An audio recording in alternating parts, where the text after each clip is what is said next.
என்னோட first husband குடிச்சே இருந்தார். செகண்ட் ஹஸ்பண்ட் வந்து அப்படின்னு சீரியல் ஆக்ட்ரஸ் பானுமதி அவர்கள் ரொம்பவே எமோஷ்னலாக சில விஷயங்களை பேட்டியில் சொல்லியிருக்காங்க.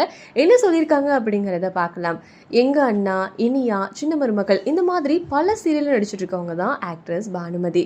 இவங்க ரீசெண்டாக தன்னோட வாழ்க்கையில் நடந்த சில விஷயங்கள் பற்றி ஃபர்ஸ்ட் டைமாக ஷேர் பண்ணியிருக்காங்க. அதில் அவங்க எனக்கு டான்ஸ் மாஸ்டர் ஒருத்தரோட பழக்கம் ஏற்பட காதலாக மாறி அது கல்யாணத்தில் முடிஞ்சுது. 16 வயசில் திருமணமாச்சு. 10 வருஷம் என்னோட வாழ்க்கை நல்லா தான் இருந்துச்சு. 2 ஆண் குழந்தைகள் இருக்காங்க. என்னோட ஹஸ்பண்ட் குடிச்சு அவருக்கு மஞ்சள் காமாலை நோய் ஏற்பட்டு அதனால் உயிரிழந்தார்.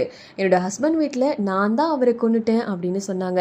அதுக்கப்புறமா அவங்களோட உறவே வேணாம் அப்படின்னு என்னோட அம்மா அப்பாவோட வந்துட்டேன். குடும்பத்துக்காகவும் அவங்களோட சாப்பாட்டுக்காகவும் சினிமாவில் துணை நடிகையாக 500 ரூபாய் சம்பளத்தில் நடிக்க வந்தேன். குழந்தைகளுக்காக நான் மறுபடியும் 2வது கல்யாணம் பண்ணிக்கிட்டேன். அந்த வாழ்க்கையும் சரியாக அமையல. அதுலேயும் ஏமாற்றம் தான் மிஞ்சிச்சு. என்னோட குடும்பத்துக்காக ஓட ஆரம்பித்தேன். என்னோட மகன்களை நான் நல்லபடியாக வளர்த்துருக்கேன் அப்படின்னு ரொம்பவே எமோஷ்னலாக சீரியல் ஆக்ட்ரஸ் பானுமதி பேசியிருக்காங்க. ஆக்சுவலி சீரியலில் நடிக்கும் போதெல்லாம் பார்க்கும்போது என்ன லைஃப் அப்படின்ற மாதிரி இருக்கும் அந்த ஆக்டர்லாம் பார்க்கும்போது. பட் அவங்களோட பர்சனல் லைஃப்லாம் கேட்கும்போது ரொம்பவே கஷ்டமாக இருக்குது. இவ்வளோ ஸ்ட்ரகிள்ஸை தாண்டி தான் இவ்வளோ அச்சீவ் பண்ணிகிட்ருக்காங்களா அப்படின்னு சொல்ல தோணுது. நம்ம சீரியல் ஆக்ட்ரஸ் பானுமதி அவர்களுக்கு நம்மளோட சேனல் சார்பாக பெரிய சல்யூட் சொல்லிக்கலாம்.